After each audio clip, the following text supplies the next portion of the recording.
Shalom saudaraku yang kekasih dalam Tuhan Yesus Kristus, selamat hari Minggu, selamat beribadah dalam sukacita Tuhan. Saya dapat menjumpai saudara pada saat ini. Sebelum kita mendengar firman Tuhan, kita akan berdoa terlebih dahulu.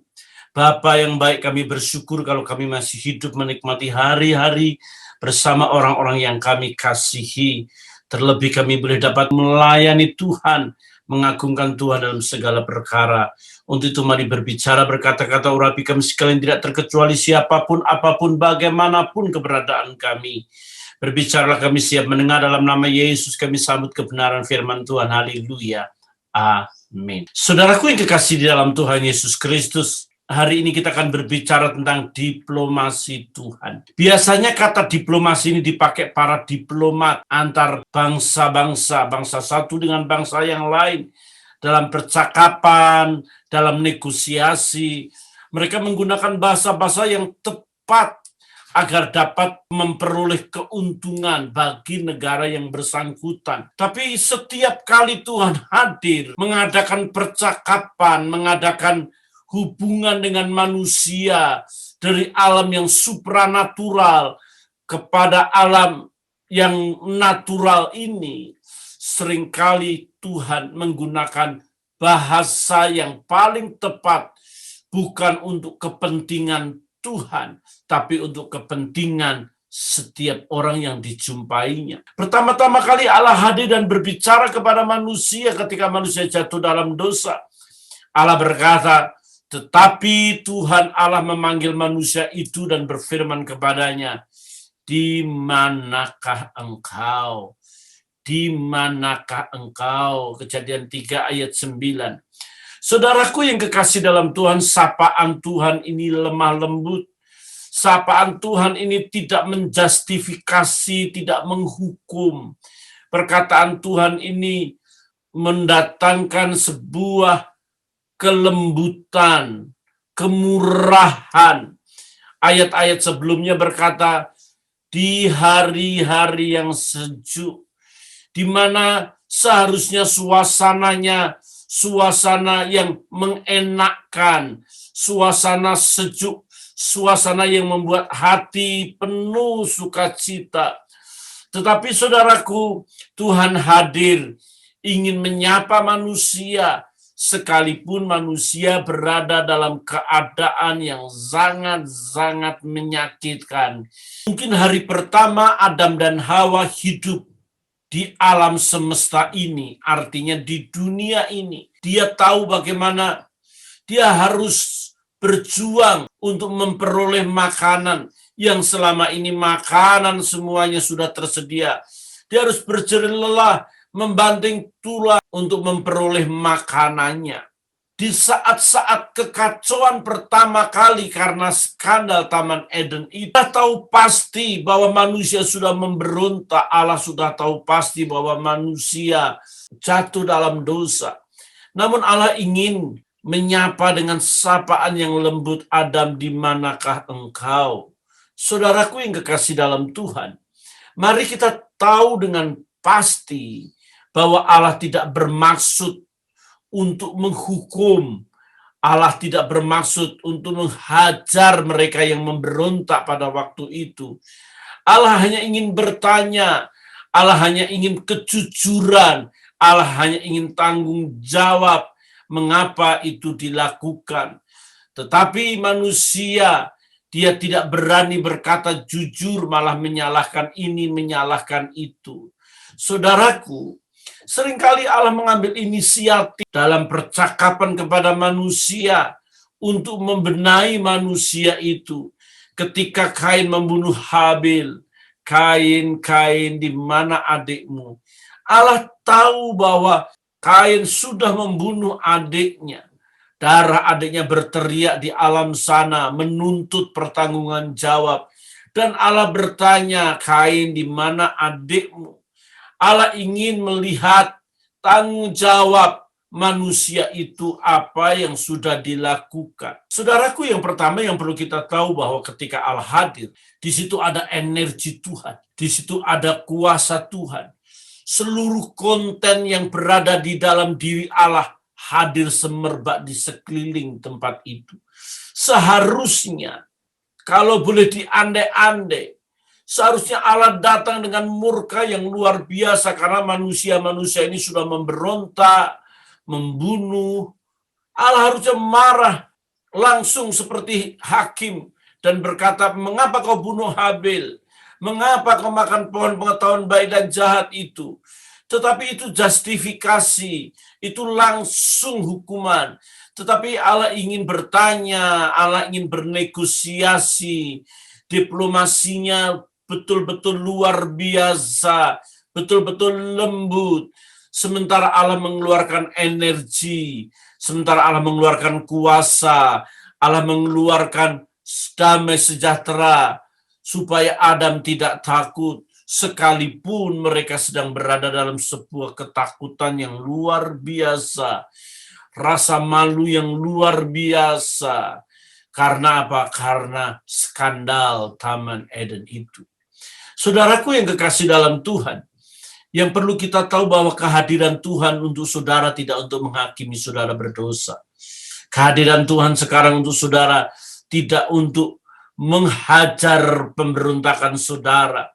Dia ingin hadir bernegosiasi karena dia sedang ingin membenahi saudara. Kalau saudara lemah, kehadirannya akan menguatkan. Kalau saudara susah, kehadirannya akan menghiburkan. Kalau saudara duka cita, kehadirannya akan membuat saudara sukacita. Kalau saudara sedang meratap, kehadirannya akan membuat saudara menari-nari, membuat tarian dalam hidup saudara. Saudaraku yang kekasih dalam Tuhan, dan manifestasi kehadiran Tuhan itu diwujudkan dalam kehadiran Kristus. Di mana Kristus hadir, orang-orang sakit disembuhkan. Di mana Yesus hadir, di situ orang-orang yang kemasukan setan, kerasukan, semua dibebaskan, ikatan-ikatan dilepaskan. Di mana ada orang mati lewat, di depan Yesus dia hidup. Di mana ada kuburan, di situ Yesus membuka kuburan itu, dan orang mati jalan keluar Lazarus. Dan masih ada banyak kisah-kisah yang luar biasa yang Yesus nyatakan kepada kita sekalian. Itu adalah manifestasi kehadiran Allah di bumi, dan tidak pernah ada seorang pun seperti Yesus Kristus. Di mana Yesus hadir, di situ orang-orang dapat menikmati sukacita besar, kelaparan yang sudah sangat lapar mendengar khotbah Yesus, maka hari itu juga dikenyangkan. Orang-orang berdosa seperti pemungut cukai bertobat, seperti perempuan Samaria yang memiliki 5 suami itu juga bertobat. Sesuatu yang dahsyat akan kehadiran Tuhan. Dan Tuhan hadir ingin memberikan kepada kita sebuah kenyataan surga itu sudah hadir. Allah ingin saudara mengerti bahwa kehadiran Yesus itu adalah manifestasi surga yang dinyatakan di bumi. Oleh sebab itu diajarkan kepada kita, jadilah kehendakmu di bumi seperti di surga. Jangan dibalik, di surga seperti di bumi. Bagaimana keadaan surga kalau seperti di bumi? Saya tidak mau masuk surga. Di bumi saja kita sudah capek, di bumi banyak beban, di bumi ada pandemi, di bumi ada begitu banyak kejahatan. Namun saudara, di surga akan penuh kemuliaan, keagungan yang Allah miliki. Ada damai sejahtera, dan tidak ada air mata, tidak ada berbagai macam kelelahan. Yesus berkata bahwa datanglah kepadaku kamu yang letih lesu dan berbeban berat, aku akan memberikan kelegaan kepadamu. Saudaraku, yang pasti kehadiran Yesus Kristus seperti kehadiran Allah di zaman Adam dan Hawa. Adam, di manakah engkau? Dia hadir tidak ingin sedang menghakimi. Allah hadir ingin membenahi manusia. Allah hadir dengan Shekinah glory, artinya kemuliaan bagi Tuhan. keagungannya bagi Tuhan. Shekinah glory ini tempat di mana Allah bersemayam. Ketika kemah suci sudah ada, maka di hari-hari tertentu di situ ada awan kemuliaan turun. Itulah Shekinah glory, artinya hadirat Allah turun. Di mana ketika tabernakel berjalan, di situ ada kuasa yang terjadi, di situ ada kemenangan, maka disitulah namanya Shekinah glory. Kehadiran Allah sungguh-sungguh nyata. Dia bukan fata morgana, dia bukan ilusi, dia bukan fiksi, dia bukan legenda, tapi dia pribadi yang nyata untuk umat manusia. Sekalipun dia adalah pribadi yang supranatural, dia pribadi yang ilahi, dia mau hadir menyapa manusia yang insani, yang penuh berbagai macam beban, persoalan, masalah, sehingga kehadirannya membuktikan dia yang supranatural ada di tengah-tengah kita yang natural itu. Untuk itu mari kita belajar, Allah hadir untuk kita dan ingin mencurahkan segala yang terbaik. 2 Tawarik pasal 16 ayat 9 mengatakan kepada kita, karena mata Tuhan menjelajah seluruh bumi untuk melimpahkan kekuatannya kepada mereka yang bersungguh hati. Perhatikan, kepada mereka yang bersungguh hati terhadap dia. Dalam hal ini engkau berlaku bodoh. Oleh sebab itu mulai sekarang engkau akan mengalami peperangan. Saudaraku, kata-kata ini disampaikan oleh seorang pelihat kepada Asa, itu Raja Yehuda. Raja di mana dia mengalami ketakutan kalau Israel, Raja Baesa itu menyerang. Maka dia meminta pertolongan pihak ketiga, Raja Aram, Raja kafir itu. Dan kemudian Raja Asa menyogok Raja Ben-Hadad untuk menyerang Israel. Jadi Raja Asa ini, dia mengandalkan manusia. Kamu berlaku bodoh. Di kebodohan itu akan membuat Raja Asa mengalami peperangan demi peperangan dan tidak dapat menikmati sebuah kehidupan yang normal. Dan saudaraku yang kekasih, Hawa berlaku sangat bodoh. Dia lebih baik mendengarkan iblis, setan yang dimanifestasikan ular daripada perkataan Tuhan melalui Adam suaminya. Jangan makan pohon pengetahuan baik dan jahat itu. Rupanya Hawa sudah sering berbicara dengan ular. Hal ini terjadi karena ular itu sudah sangat-sangat friendly, bersahabat. Perkataannya sungguh-sungguh membuat Hawa itu tertarik. Hawa tidak jijik dengan ular. Biasanya wanita-wanita di mana-mana itu jijik dengan ular, tetapi Hawa tidak. Walaupun diceritakan di salah satu buku yang lain mengatakan kepada kita bahwa iblis itu memanifestasikan ular itu dengan batu-batuan, dengan warna-warni yang mengkilap, yang gemerlapan. Itu buku sumber di luar Alkitab. Sehingga Hawa wanita itu menyukai hal-hal yang gemerlap, yang bling-bling begitu bahasa kita sekarang kan. Tetapi saudaraku yang kekasih, percakapan ini, diplomasi ular itu untuk kepentingan ular sendiri. Triknya begitu jahat. Dia berkata, katanya sepenggal Allah membiarkan semua pohon di taman ini boleh dimakan, bukan? Karena tidak diucapkan. Tapi pohon pengetahuan baik dan jahat ini tidak. Seharusnya ular berbicara semua, tapi dia penggal setengah. Walaupun Hawa bisa kembali feedback, mengucapkan perkataannya Tuhan, tetapi Hawa sudah terlanjur terpikat, tertarik, hasrat hatinya bahasa Alkitab untuk mengikuti pola daripada si ular tua itu. Akibatnya dia berlaku bodoh. Kalau dia berlaku bodoh, itu punya arti bahwa dia tidak mengenal, tidak berusaha mengerti kehendak Tuhan. Efesus 5 ayat 17.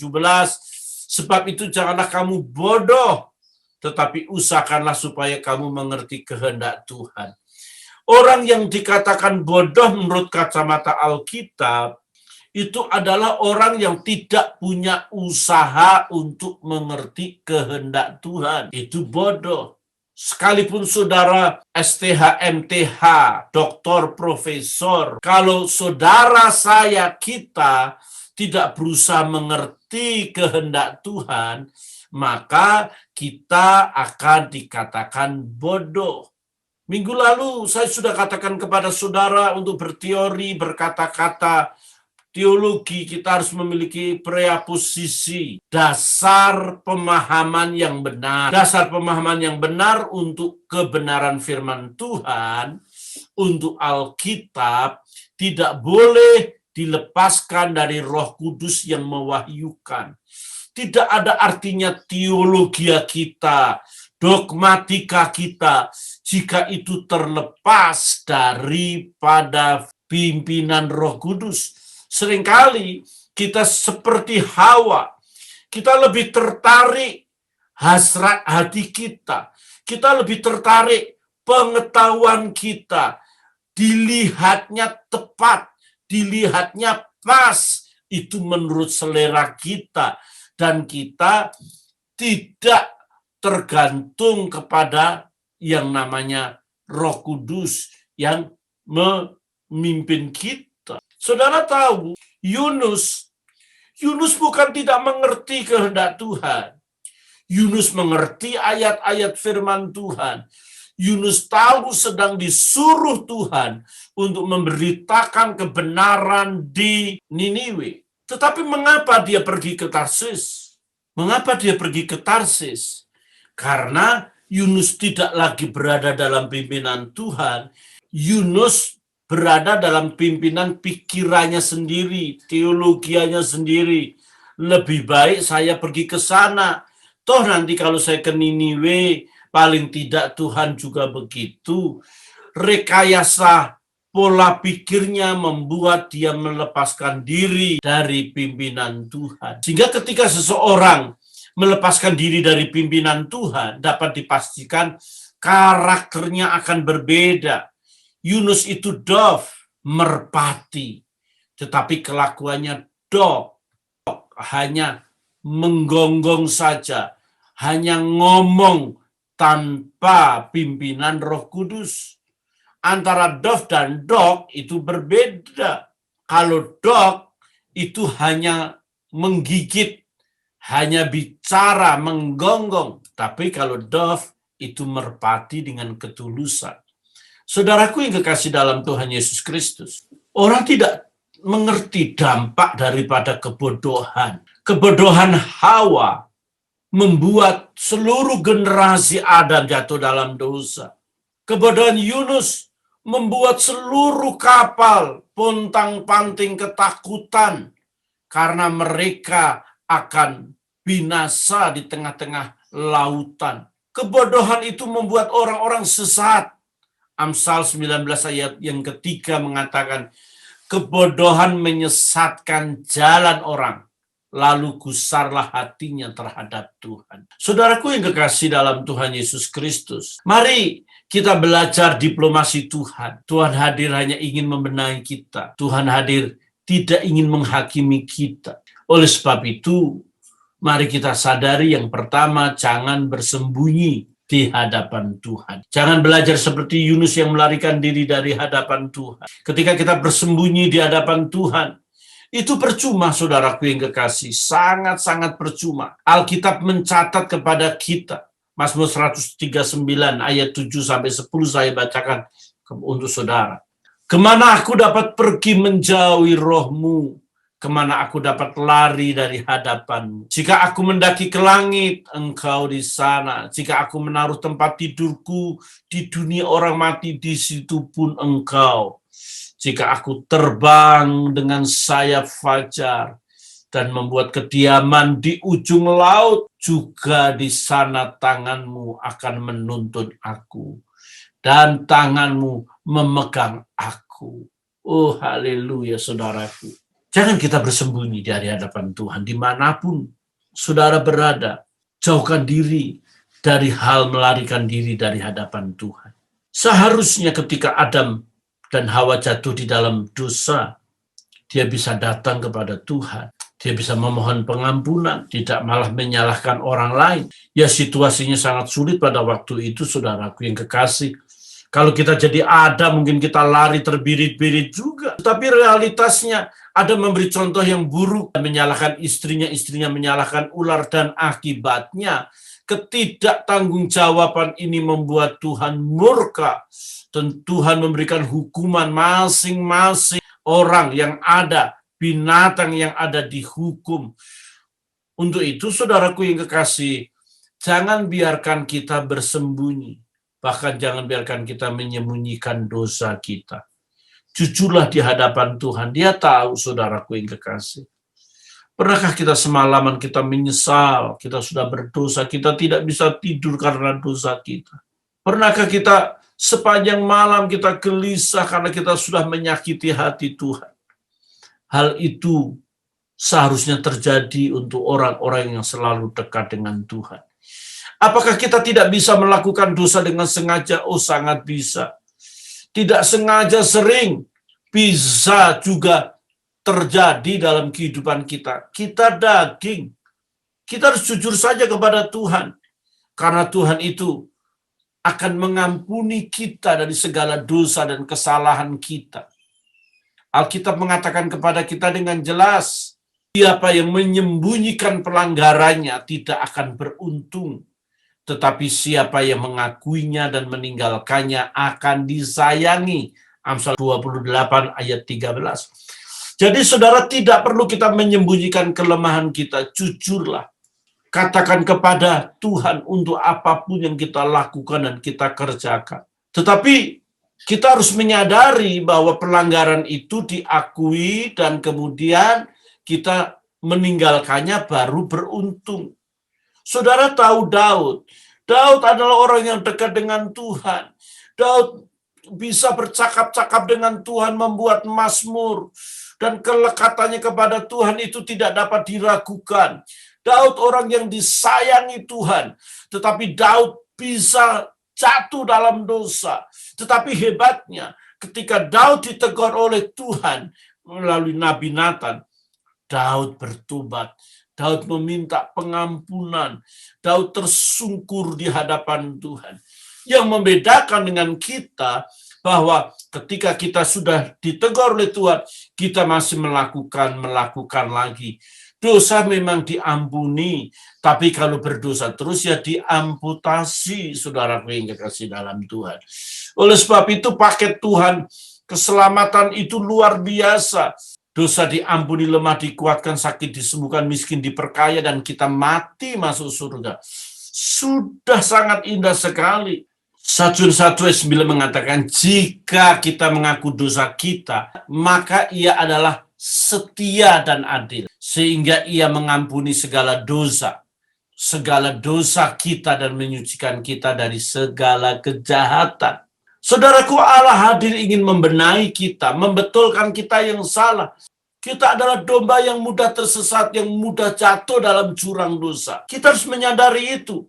Tidak boleh ada yang menganggap dirinya paling suci, paling benar, tidak pernah berdosa. Tidak. Setiap kita berdosa, setiap hari kita bisa melakukan kesalahan. Kalau kita tidak berada dalam pimpinan kuasa Roh Kudus, untuk itu perlu disadari betapa pentingnya penyucian, kekudusan yang berasal daripada Allah sendiri. Allah mengatakan kepada kita, sekalipun dosa kita merah seperti kirmisi. Yesaya pasal 1 ayat 18 mengatakan, sekalipun dosamu merah seperti kirmisi, akan menjadi putih seperti salju.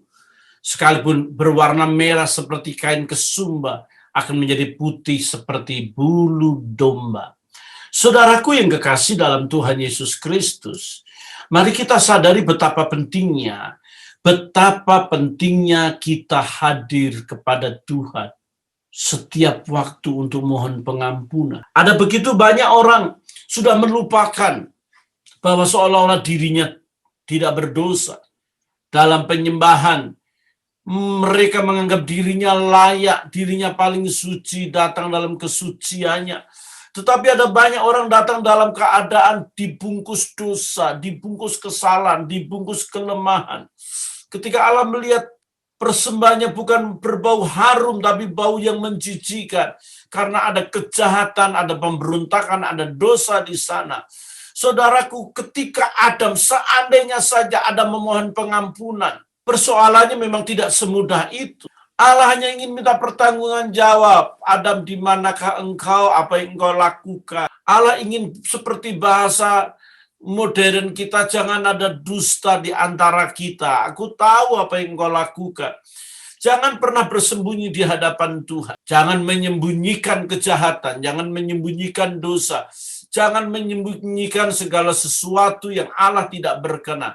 Katakan dan mohon pengampunan. Karena Tuhan membuat pertemuan, dialog, diplomasi, percakapan dengan kita. Dia rindu menyatu antara yang natural dan yang supranatural itu. Agar dunia tahu, dunia mengerti, kita disertai sesuatu yang luar biasa. Lebih tepatnya kita disertai pribadi yang luar biasa, pribadi yang supranatural itu, yang memberikan Roh Kudusnya di dalam diri kita. Untuk itu saudara, Allah ingin melimpahi segala kekuatannya kepada orang-orang yang bersungguh hati mencari Dia. Adam dan Hawa tidak mencari Tuhan, melarikan diri dari hadapan Tuhan. Yunus melarikan dari hadapan Tuhan. Sekalipun demikian, Allah terus memburu, Allah terus mengejar, Allah ingin membenahi setiap kita untuk kita terus-menerus berkenan kepada Dia hari demi hari. Hal yang kedua, saudaraku yang kekasih, ketika Allah mencurahkan kekuatan, mencurahkan kuasa, urapannya melalui percakapan, diplomasi, pertemuan dengan kita, mari kita datang dengan hati yang sungguh, dengan Roh Kudus yang diberikan kepada kita. Adam datang kepada Tuhan. Ketika Tuhan menjumpainya, Adam tidak datang lagi dalam anatomi spiritnya. Dia datang dengan anatomi tubuhnya. Sebelumnya, Adam dan Hawa dengan Allah tidak ada perbedaan. Karena manusia segambar dan serupa Allah, demut dan stelem. Imago Dei, gambar dan rupa Allah. Sehingga 11-12 antara Allah dan manusia. Karena manusia umat yang paling mulia diciptakan dari segala sesuatunya. Manusia adalah ciptaan yang paling mulia dibanding ciptaan yang lain. Mengapa? Karena Allah memberikan nesama. Nesama itu nafasnya Allah. Sehingga nafasnya Tuhan itulah yang membuat manusia punya nefes. Manusia bisa bernapas hari demi hari. Dan kemudian manusia memiliki ruah, memiliki jiwa yang punya keinginan, punya hasrat hati. Namun saudara, ketika manusia jatuh dalam dosa, manusia kehilangan nesama yang membentuk anatomi spirit, yang membentuk manusia bisa berjumpa dengan Allah, punya kekuatan selevel Allah, memberikan nama-nama binatang, memberikan pemeliharaan terhadap taman yang luar biasa, yang begitu sempurna. Allah tidak kekurangan kuasa yang dicurahkan kepada manusia. Seharusnya manusia itu juga bisa melawan kuasa jahat. Manusia itu bisa melawan kuasa iblis yang sedang berada di hadapannya. Untuk itu saudaraku yang kekasih dalam Tuhan, satu hal, datanglah dalam anatomi spirit, saudara. Anatomi spirit adalah kehidupan zoe, kehidupan yang berstandarnya Tuhan. Bukan kehidupan biologi, bukan psuke, artinya jiwa. Adam ketika menghampiri Tuhan, Adam sedang berada dalam ketakutan, rasa malu. Ketakutan dan rasa malu itu berbicara soal fisik, soal jiwa. Dia baru sadar, dia telanjang. Sebelumnya mengapa dia tidak sadar? Entah berapa tahun, entah bermiliar-miliar, bertriliun tahun sebelum jatuh dalam dosa, Adam tidak merasa telanjang. Adam tidak merasa malu. Karena apa? Dia berada dalam anatomi spiritnya. Salah satu sumber buku mengatakan Adam memiliki kulit yang sangat jernih, bagaikan sutera yang begitu lincah bisa kemana-mana. Dan kemudian sesudah Adam jatuh dalam dosa, maka tubuhnya berubah dengan mengeras, tulang-tulangnya mengeras. Itu mungkin kalau dapat digambarkan, Adam sebelum jatuh dalam dosa itu bagaikan bayi yang dalam kandungan. Memang ada tulang, memang ada kulit, tetapi bayi itu bisa berputar, bisa bebas. Adam dalam kandungannya Tuhan. Adam dan Hawa berada dalam keadaan yang bersih, suci. Dan dia bisa berusaha maksimal melakukan yang terbaik. Tetapi Adam dan Hawa lupa kehendak bebas yang dia miliki. Dia membuat tubuhnya mengeras, tubuhnya rasa malu, tubuhnya ada rasa takut. Karena apa? Karena kehendak bebasnya membuat Adam dan Hawa jatuh dalam dosa. Saudara, saya ingin beritahu sesuatu kepada saudara dengar. Selain anatomi tubuh saudara dengan 5 panca indera itu, dapat dipastikan saudara juga memiliki yang namanya anatomi spirit. Saudara akan datang kepada Tuhan kelak. Saudara akan dipanggil kelak dengan cara yang bagaimana kita tidak tahu. Akhir-akhir ini ada begitu banyak pendeta-pendeta meninggal. Ada yang kena COVID, ada yang jantung, ada yang paru-paru, ada yang mengalami kecelakaan. Banyak hamba-hamba Tuhan satu persatu dipanggil. Banyak istri-istri hamba Tuhan dipanggil satu persatu. Saya beritahu saudara, ketika mereka datang kepada Tuhan, mereka tidak lagi datang dengan tubuhnya. Tubuhnya dikubur. Yang lain ada dibakar. Mereka datang dalam bentuk anatomi spiritnya, anatomi rohnya. Di surga pun ada pakaian. Alkitab mencatat perbuatan baik hamba-hamba Tuhan itu bagaikan lenan halus. Saya bacakan buat saudara. Wahyu 19 ayat 8 mengatakan kepada kita, dan kepadanya dikaruniakan supaya memakai kain lenan halus yang berkilau-kilauan dan yang putih bersih. Lenan halus itu adalah perbuatan-perbuatan yang benar. Perbuatan-perbuatan yang benar dari orang-orang kudus. Saudaraku yang kekasih, tidak cukup untuk kita diselamatkan, tidak cukup untuk kita melayani. Perbuatan-perbuatan yang benar harus kita lakukan. Itu yang membungkus anatomi spirit kita. Itu yang membungkus kita penuh kemuliaan. Oleh sebab itu, lakukan hal-hal yang benar. Nanti semuanya akan terakumulasi menjadi kain lenan halus di sana. Saya percaya ini adalah bahasa majas juga, bahasa kiasan. Tetapi realitasnya nanti kita akan memakai jubah kebesaran karena kebajikan, amal perbuatan. Karena apapun yang sudah kita lakukan di bumi ini bukan merupakan usaha untuk masuk surga. Yang kita lakukan yang terbaik di bumi ini akan terakumulasi menjadi mahkota, menjadi pakaian yang baik, menjadi pakaian lenan halus untuk menutupi anatomi spirit kita.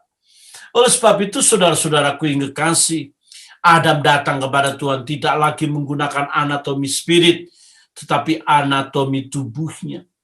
Jadi kita datang kepada Tuhan, kita datang dengan roh dan kebenaran, karena itu yang dikehendaki oleh Allah. Kata Yohanes pasal 4 ayat 24, 23, 24, Allah adalah roh, barang siapa menyembah dia dalam roh dan kebenaran. Mari kita menyembah dalam roh. Menyembah dalam roh itu menyembah dalam pimpinan Roh Kudus. Menyembah dimanapun, tidak terikat ruang dan waktu.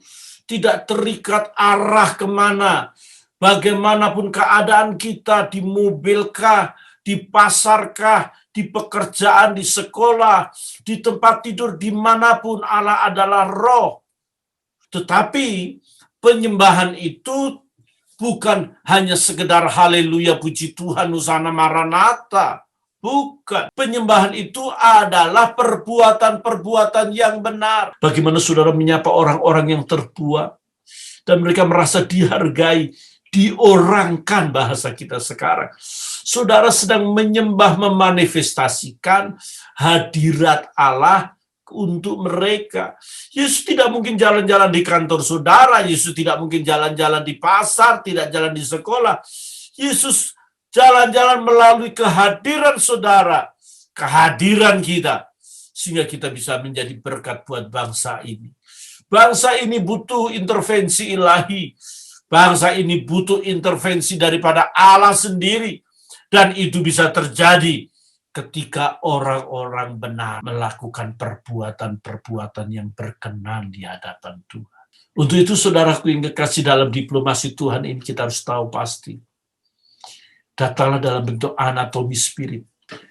Anatomi spirit inilah yang membuat kita bukan sekedar hidup benar, tapi hidup tepat. Orang Jawa ada satu istilah, sing bener lan pener. Artinya benar dan tepat melakukan. Karena banyak orang benar tidak tepat melakukan. Orang merasa dibenarkan oleh Tuhan, tapi tidak benar dalam tindakannya. Orang yang sudah dipilih, bukan saja dipanggil, sudah dipilih, tapi gagal juga. Benar tapi rapener. Benar tapi nggak tepat. Bahasanya hamartia, tidak tepat sasaran. Berdosa. Orang yang sudah dipanggil dan dipilih, gagal. Saul dipanggil dan dipilih, tetapi dia gagal, mati bunuh diri. Yudas sudah dipanggil dan dipilih, diberi jabatan lagi oleh Yesus, tapi gagal mengkhianati Yesus. Dia jatuh dalam dosa karena uang, mengkhianati gurunya, maka dia bunuh diri. Simson, dia dipanggil, dipilih, diurapi juga menjadi hakim, tapi dia jatuh dalam perzinahan, jatuh dalam dosa demi dosa, dan berakibat matanya dicungkil, dia hidup dalam penderitaan, dan mati walaupun membunuh banyak musuh, tapi dia hari-hari terakhirnya berada dalam penderitaan yang amat sangat. Saya ingin beritahu sesuatu kepada saudara. Biarkan Tuhan nyata di atas kita melalui rohnya dalam bentuk anatomi spirit kita. Mengapa saudaraku yang kekasih dalam Tuhan? Nietzsche pernah berkata bahwa Allah telah mati. Tidak boleh diterjemahkan Allah mati secara harafiah. Itu dalam arti bahasa sederhana saja. Allah sudah tidak ngepek lagi. Allah sudah tidak berdampak lagi dalam kehidupan Kristen. Kehidupan orang-orang percaya tidak disusupi oleh Allah, tapi disusupi oleh kuasa kegelapan. Seperti Hawa disusupi oleh maunya iblis. Jadi Allah tidak lagi bisa berintervensi lebih dalam, karena manusia atau orang-orang percaya sudah hidup dalam dogmanya, sudah hidup dalam teologianya. Sekalipun dogma dan teologi tidak salah, akibatnya mereka mengandalkan kemampuan teologianya, mengandalkan kemampuan dogmatikanya, sehingga merasa paling benar, paling suci, merasa paling hebat. Orang lain dianggapnya sesat. Sudah menjustifikasi orang lain, itu pun sudah bukan merupakan karakternya Tuhan. Saudaraku, Tuhan bisa datang dan maki-maki Adam. Aku udah beritahu kamu jangan makan pohon pengetahuan baik dan jahat. Tetap kamu makan. Dia bisa datang kepada Kain. Kain, aku tahu kau bunuh adikmu. Mengapa? Kamu bunuh. Tapi Tuhan tidak datang demikian kan. Dia tidak menjustifikasi orang lain. Dia masih berkata dengan lembut. Saya ingin beritahu sesuatu kepada saudara. Allah sudah mati. Allah tidak berperan. Moralitas kita tidak seperti moralnya Tuhan. Hikmat kita, tindakan-tindakan kita tidak sesuai dengan apa yang Tuhan kehendaki. Sehingga seolah-olah Tuhan mati. Kuasanya tidak ada dalam diri kita. Karakternya tidak ada dalam diri kita. Sekalipun kita mengerti segala yang terbaik ada di dalam diri kita yang harus kita manifestasikan, merupakan kehendak Allah. Ingat, Allah menjelajah seluruh bumi, ingin melimpahkan kekuatannya kepada orang-orang yang bersungguh hati kepada Dia. Untuk itu, saudara, dalam diplomasi Tuhan ini, Allah ingin bercakap-cakap, berkata-kata, dan ingin mencurahkan apa yang ada yang Dia miliki kepada kita. Dan mari kita terima, kita hidup dengan tidak menyembunyikan diri kepada Tuhan. Kita jujur apa adanya, kita datang menyembah, kita datang melakukan yang terbaik dalam tindakan kita sebagai perbuatan-perbuatan yang menyenangkan hati Bapa, dan kita mengembangkan anatomi spirit kita dengan roh doa dan penyembahan, dan kiranya Tuhan memberkati saudara. Haleluya. Amin. Mari kita berdoa. Kesungguhan hati kami ingin bahwa kami memiliki kemampuan seperti apa yang Allah inginkan. Ketika Engkau menjelajah seluruh bumi, temui kami Tuhan. Kami siap diberkati, kami siap dilimpahi anugerah, agar anatomi spirit kami menjadi sempurna. Ketika kelak kami datang kepadamu Tuhan, kami boleh memiliki yang terbaik, kain lenan halus yang berkilo-kiloan itu. Terima kasih Bapa. Dalam nama Yesus berdoa, haleluya. Amin. Saudara